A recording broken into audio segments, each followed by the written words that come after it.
This is the Art Beauty Podcast where we tell the real truth about the fake shit. I'm Amber, and today my fabulous and brilliant co-host is Dr. Gretchen Frieling. She is a triple board certified dermatopathologist. Try saying that 3 times fast. Trained at Harvard. She's also the founder of G-Face MD. She is the founder of Soyer Skin and is a top injector for many, many years running. Welcome to the show. What an honor to have you. Thank you so much. I'm so excited to be here. I mean, I'm really excited because clearly when it comes to injecting, you know your stuff. You know, we think we do, and then we keep learning and learning. And I think that's what makes me a little bit different. You got to keep learning. And so where are you located right now? So I'm in Wellesley Hills, which is right outside of Boston, Massachusetts. Yep. Up in New England, nice and cold. I mean, do you have like 18 feet of snow there? No, it's actually really warm right now. I think yesterday it was high 60s or something. It's been beautiful, but it's slippery slope. It is a slippery slope. And I feel like, I don't know, sometimes I feel like in July it starts snowing in Boston. In my head, it's just a really cold place. But beautiful, very, very beautiful. Are you from Boston originally? Nope. So I grew up in Florida, actually, Floridian at heart. Whoa.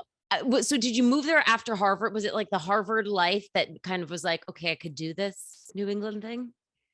Yeah. So I did all of my school. I went to Florida State, and then I went to the rival UF for med school. And then I matched in the Harvard system for my residency. So I shipped up here, and then I never left. And that's what they say about Boston. You kind of never leave. Wow, that's amazing. So my sister-in-law and brother-in-law lived in Boston. Now they're in Philly, but they're always like, I want to go back to Boston. I'm like, no way, I'm going south. Like I'm in New York, and it's not, if I'm going to move to Florida, it's just when. I would have moved there yesterday if I could have. Yeah, I think I love the culture up here. I love how unique it is and how you have the Cape and Nantucket and, Virginia close. But the older you get, the more work it is. So... Right. And listen, you are, a top doc. I mean, I also just feel like sun aside, right? Because sun is no good for us, but the cold weather is not good for our skin either. I mean, talk about dry cracking, like that full moisture and humidity might not be so great for some of our hair, but man, is it good for the skin? Yeah. Yeah, it's tough. And that's why I think, I've developed such a passion for skincare, and my skincare line, I've put so many nourishing ingredients in it because you have to be so careful about over drying. It's crazy. I mean, last week we had on the podcast, the founder or the chief marketing officer for Canopy Humidifiers. I don't know about you, but I am so passionate about humidifiers because I feel like, to me, if you don't have one running, if you're in like the Northeast, if you're anywhere where essentially the temperature drops below 60 and you're not running a humidifier, there's no point to investing in your skincare. Like, you're just doing yourself such a disservice. What do you think as a doctor? I totally agree with you. I think that, what's the harm anyway? Why not? And it makes a huge difference. That's reminding me to get mine out right now. Right? You're welcome. Thank you. And you're welcome. For me. Like, you need to talk to yourself how you talk to your patients. Okay, let's take care of ourselves. Well, listen, the only time that I know to come out, so I'm in New York in an old building. People who listened to this last week, you heard me all about it. But in New York, you will actually, when the heat comes on, it sounds like somebody is like cranking a metal like wrench against a pipe. And that's what it sounds like, because it's steam heat kind of coming to life. And that's always when I know, time to take the humidifiers out, put one in every room. And listen, if you're somebody who doesn't want to spend the money on a humidifier, at the very least, take a pot of water. Although humidifiers these days, just get yourself a humidifier. You can get a pot of water and like put it on the old radiators. That's what I did when I was like out of college and I was super broke. But now just buy the damn humidifier. Anyway, today, for everybody who's listening, this is our last podcast of 2021. Just before we get into our topic today, the holidays are coming up. We want you to spend time with your family. I want to spend time with my families. We know that's so important, but we will be back in 2022, starting the year off with our favorite gal, Jennifer Hanway, who's going to be helping us get back on our diets. But today, because we are going into party season, I wanted to have Dr. Gretchen Frieling on because she is a master injector. And I don't know about you, but I mean, how many of us are like ready to get our lips looking lip smacking for New Year's Eve? Yep. Yeah. Everybody around here is. Everybody around. I recently went to a little Botox party, and the woman was like, "You should do some lip filler. That'd be really good on you." I admittedly have never done it. I've been terrified, so I'm going to use this as sort of that Your personal consultation, but as get my a point. personal consultation, but also hoping to give information for everybody else out there. So let's dig right into this, because I think there's such a connotation, and in some ways, a negative. There are some negative connotations towards lip filler, right? That old sort of duck lip look, that overdone look. And some people actually really like that, right? There's some places who are just like, give me, I want to look done. But I find that a lot of people now are just doing it very, very subtly. Like I talk to somebody, I'm like, oh, what's going on? And they're like, I got a little lip filler. And it's like, whoa, wow, I Yeah, couldn't even tell. So yeah, like, best. like if you were a newbie to lip filler, like where do you even begin? Yeah. So it really depends on your goals. And I think results, and it's a cultural thing. So the West Coast is a lot different than the East Coast, very significantly. And I think we all Right. can appreciate that. But in general, it's about the whole face. And I think a lot of people will see lips on patients or people or their friends. They're like, ah, your lips just stick out to me in a weird way. And the way we do it and the way I have trained my team to do it is that the lips need to go with the whole aesthetic, the whole face. They need to amplify the beauty of the entire face and be a symphony, an orchestra versus, oh, here's the lips in isolation, right? And Right. so everybody's different.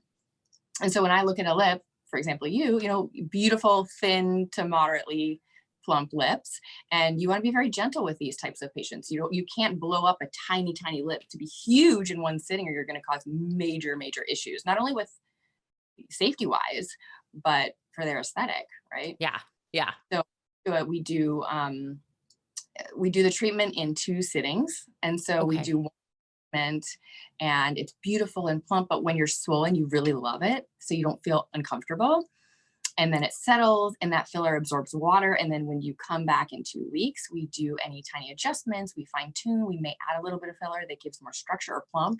And it's so crazy how patients come in and they're so scared, but they really want to do it, but they're so scared. And then they come back at that 2 week mark and they cannot wait. And that's just the best thing. And probably So can't wait to get more. So I've had filler in other places, and I always laugh because I'm like, if you go home and you wake up the next morning, you're like, this looks so good, you definitely didn't get enough filler, because you're going to be swollen, right? So if you think that the swollen look is like the end goal, prepare yourself, because in about a week or so, that swelling is going to go down. It's going to be much more subtle. And if you like, you know, I've had people who are like, oh my gosh, I just had filler. Look, I look great. And I'm like, you're going to have to go back and get more, because it's not going to look like that. yeah, well, And on the exactly. flip side, I've had friends who got lip filler for the first time whose lips were like huge. And, you know, once the swelling went down, it looked Yeah, so much better. Do you think that the lips more than other areas swell more? I think it's so patient to patient. In Okay. general, they but everybody swells, and it's just a matter of their background and their skin phenotype and everything. People can swell pretty significantly in the cheeks, and it also depends on the type of product you're using. Um, Can we get into that? Because I know that there's a bunch of different ones on the market. And I just want to preface by saying, you know, so much of any filler, it's in the hands of the provider, right? So we know that. But are there certain things, you know, because we have listeners not only just all over the United States, but actually all over the world, that when they are going to their providers, that they might want to consider or ask for? And let's start with the product. Are there, you know, I feel like there's so many out there. mhm. Benefits of some, is there one that you particularly like? Yeah. So when it comes to lips specifically, you really want to stick with a reversible hyaluronic acid filler. And there's other types of fillers you can put all over the face that are different. They're collagen stimulators, but we don't touch those. We don't put those in the lips. So the hyaluronic acid fillers, it's a spectrum, and you can get very fluid, almost like water consistency. It's called low G prime fillers that don't have a lot of lifting capacity or structure. They're more for hydration. And then you have a whole spectrum up to the fillers that have more lifting capacity and structuring and contouring. So for a lip, Okay. it's nice to blend them together. And I'm not, you know, you really in aesthetics, you need to think outside of the box and be creative. And a lot of people are like, oh, we just use this one filler. I'm like, this is what we do. But with me, let's say it's somebody who comes in who's, a wiser individual, and their lips are really, really deflated and kind of crinkled on themselves, and there's little pockets in them. You don't want to use something that's thick, because you can imagine it's going to ball up and just pooch right into those little the pouchings, and just ball up there and not look great. So you want to use something that's more fluid and has more water consistency that spreads out and becomes hydrating. Then you can add more lift and definition. But I mean, so yeah, so if there's not one product you're loving, again, going back to, you really need to have these conversations with your provider. And I guess, do you think before and afters are, what do you think of the before and afters? Like, how much should we rely on those when we're looking for our lip injector? yeah. So social media is a total animal, right? And Right. people can Photoshop and they can steal people's images, and there's a whole thing. So I think it's good to look and in general and just get an idea. But I think it's good to have consultations with your providers. We require consultations here, and we can do a treatment at that time. But you want to get to know your provider, know that your aesthetics are in line with each other, and that you feel like you trust your provider. I would take before and afters with a grain of salt, but they do hold weight, if they're honest. Right. You know, That's a good point. Before you mentioned you want to have a reversible hyaluronic acid. yeah, Is that something by reversible, you mean that can be dissolved if it's not something you like? that's a whole other animal we can talk about. Yeah, because Okay. people Yeah. are wanting to dissolve now. A lot of people, whole faces. I think the whole blown up look is really becoming unpopular. Yeah. And a friend of mine recently was just at a party. She's like, everybody was totally deflated that they're dissolving their whole faces. It's crazy. But it's just interesting what's happening. Well, you know what? I don't want to digress too much, but what are they doing Like, in place of? yeah. So some of them are dissolving their filler to then get little tiny facelifts, or they're dissolving their filler Mm, again in the right way. But it's really awesome to know that the products are here and they're reversible for safety reasons, number one, right? Because we don't want it to get into a vessel or somewhere we don't want it to go. And then also just aesthetic wise, what is your ideal aesthetic? If you get filler over the course of many years, studies have shown around the eyes and the tear trough and even in the lip, filler can last for 10 years. And no, it's not what it really? is. Yeah. Oh, because I was like, why are they going to get, like, why don't you just wait a year to get your little baby facelift and wait till it dissolves? But okay. Yeah. I mean, they have shown that there's filler there at 10 years, not in everybody, but Right. in people it can exist. And you think about the muscles around the mouth and the eye are circles. And so when a circle or a sphincter contracts, it becomes closed. And that whatever's underneath it or around it's going to be pushed out. And so that's why in under eyes you can get bags and you can get more, swelling, and filler is pushed into the wrong place. And same with lips. It can kind of be pushed or migrate above the lip. And that's when you really want to dissolve, because it starts to look not so great. Okay. I mean, this is where I think people get terrified. So let's talk about, let's talk about the safety of this, right? Because you've mentioned that a couple times. What are some of the safety concerns we need to be aware of when getting filler in the lips?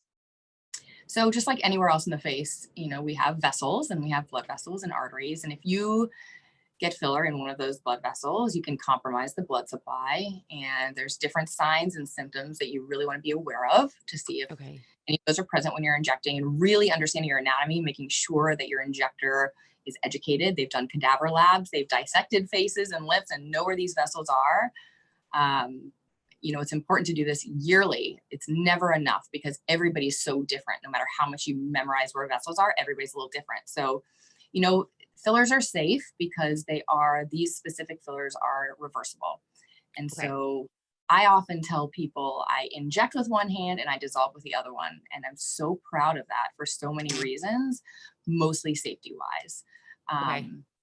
And you always want to be honest with your patients and tell them, there's always a risk that we can get into a blood vessel, but it is treatable. So Okay. the other effect you can get is nodules. I don't know if you've had any friends, that get like bumps and nodules in their lips. No, well, but you know what? There's a very famous actress who I just love, who went and had filler and then developed those. She was a botched. Um, what was it? What do they call them? I, Granulomas. yes. Yeah. And it's, this is a woman I have to imagine she's so funny and so wonderful, and probably has access to some of the best doctors in the world, and it can't be fixed. Yeah. That's So terrifying. it's terrifying, and it does depend on what type of filler, but hyaluronic acid, if you get little granulomas, there are treatments and they are treatable. It just takes some time and you have to be on medications, steroids, possibly other injections to dissolve them. But they are treatable. It just takes A- time and they're very depressing to you because it's, is that rare? I mean, it's like Botox too, right? I mean, I was reading something the other day about this very famous influencer who had to deal with the Botox droop. Mhm. For a couple months because there's nothing that can dissolve Botox. Right. But there are You- treatments to help lift that eyelid, and we're learning about new medications as well as eye drops, and you can do certain injections to help lift the eyelid. So we are developing and growing, and if I don't know the answer to something, which the minute I feel like I know everything, that's what I'm Right. worried about myself. um, but yeah. So let's go back to the lips now, because I want to talk about what do you think some of the signs are of bad lip injections, right? We've all seen it.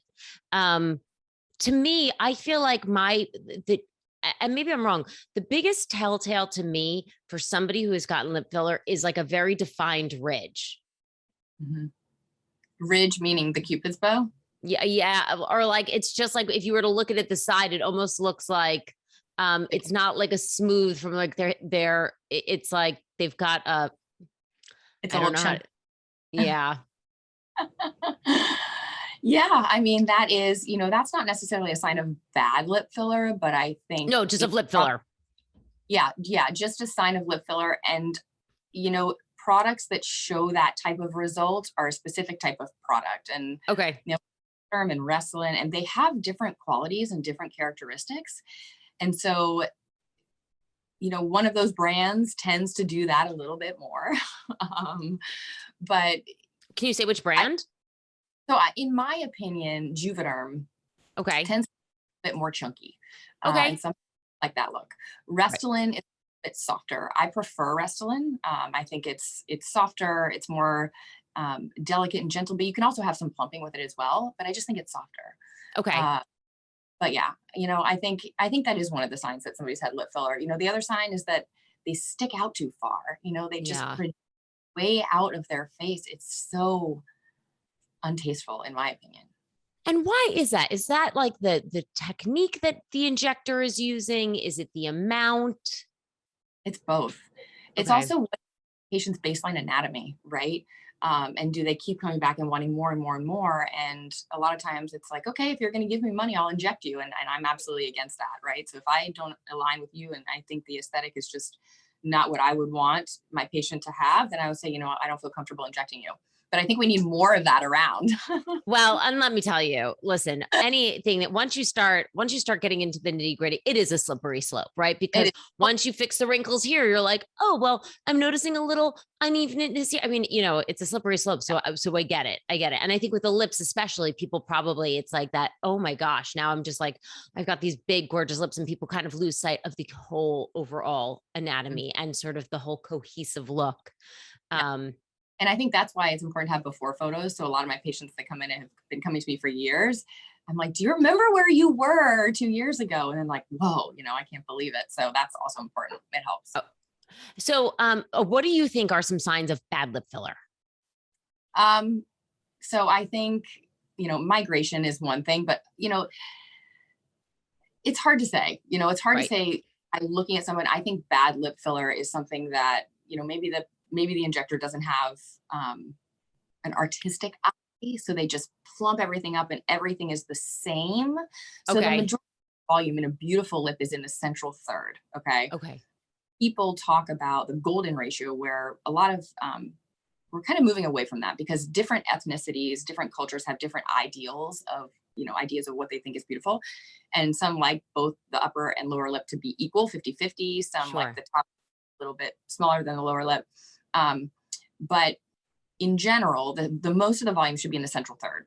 So if you start adding tons and tons of volume laterally, that's when you get into that duck look that looks very unnatural, kind of sausage-esque. I think is very, very bad. Now, when you have filler, can you feel it in your lips? Or like if somebody was kissing you, could they feel it? No, I mean, your lips feel, they may feel a little different, again, depending on the product. Some of them that are thicker, you can tell they feel more dense. Oh, Oh, you're still, we still got you. Okay. oh, They feel more yeah. dense. All right, yeah, they're more dense, and just I think more is the way I want to say it. But can I feel it in my lips, which I have? Do No. you have it? Oh, let's see it. Oh, I Look have, at that. Thank you for sharing. Well, who injects your lips? so I do not do my own injections. Right. That's unnecessary. So before I had a team, I had other injectors in the area that I trusted, and we Okay. would inject each other and learn from each other and learn new techniques, which was so fun. And now I have incredible injectors here that we inject each other. It's really fun. I mean, I just tell you what a great job that is. You are, everybody, and your social media is phenomenal. I did a deep dive of it this morning. I was looking specifically at lips, but it looks like you and the gals have so much fun. Like you actually really like each other. I was looking at trips that you've all been on. It looks like a lot of fun. Okay, so going back to lips, we talked about some of the safety concerns. We talked about some of the things that you want to know. Before and after. I guess it's if you don't have a good recommendation, the before and afters you want to kind of take with a grain of salt. Social media, yeah, Yeah, I would say it gives you an idea, the skill level of somebody. It really does. You can see themes on Instagram and it's also even tough because people generally do the after right after, and your lips are going to be swollen, right? It's right, not going to be the settle. So do you want to ask, like, what was it? Do you have one from 2 weeks later? exactly. I think that's Yeah, always better. And I think in general, people post their best work on social media. At least right, that's I think. um, right. but if it looks bad and that's quote unquote their best work, you just want to, yeah, just use your gut, right?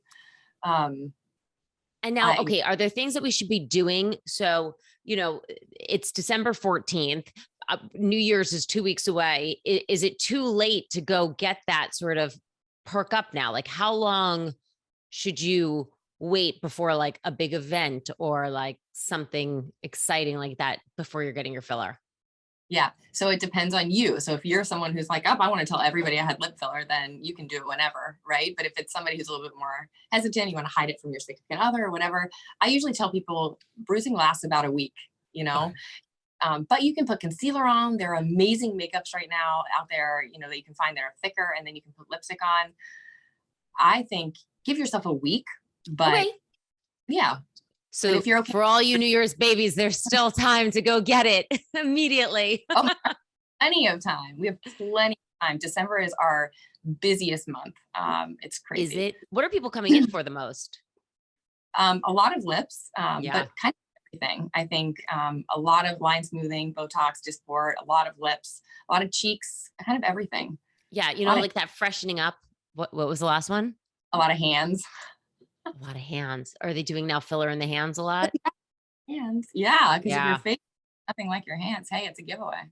It is a dead giveaway, and a lot of IPL. IPL on the hands is amazing too if you've got sun damage. What are some things? Oh, okay, so if we're like ready to take the plunge, what are some things that we should do beforehand? What are some things we shouldn't do beforehand? Yep. So you want to avoid blood thinners for at least 48 hours, hopefully more. So aspirin, Advil, Aleve, ibuprofen, fish oil, vitamin E. There's some herbs like St. John's wort that you want to avoid, and kind of avoid all unnecessary supplements and vitamins. For about a week beforehand to avoid Right. bruising. I find that patients that work out right before their appointment tend to bruise a little more. Is that scientifically studied? I don't know. But you can't work out either afterwards either. You can work out the next day. But I say, try not to work out right away, right beforehand. You may bruise. What else? Alcohol intake should be minimized. That also causes no alcohol. Don't do it. Just don't do it. You're gonna bruise. Just don't do it. Yep. And Before I go get Botox, I wait a week, like a week of no drinking, which I know is probably more than I need. But if I even drink like 3 days before, I'm gonna bruise. So a full week that's been my sweet spot personally. yeah, and it can make a difference. And you know yourself best. Yeah. You can take arnica. There's arnica Okay. tablets for about 2 weeks beforehand. Do they help? I don't know. Sometimes Yeah, I don't know. doesn't, I take the arnica too. I'm like, yeah, I don't know. maybe, you know, maybe. Luckily, it's not that expensive, so you don't feel so bad doing that. You mentioned before too that there's lip filler for sort of volume, but you mentioned hydration. What did you mean by that?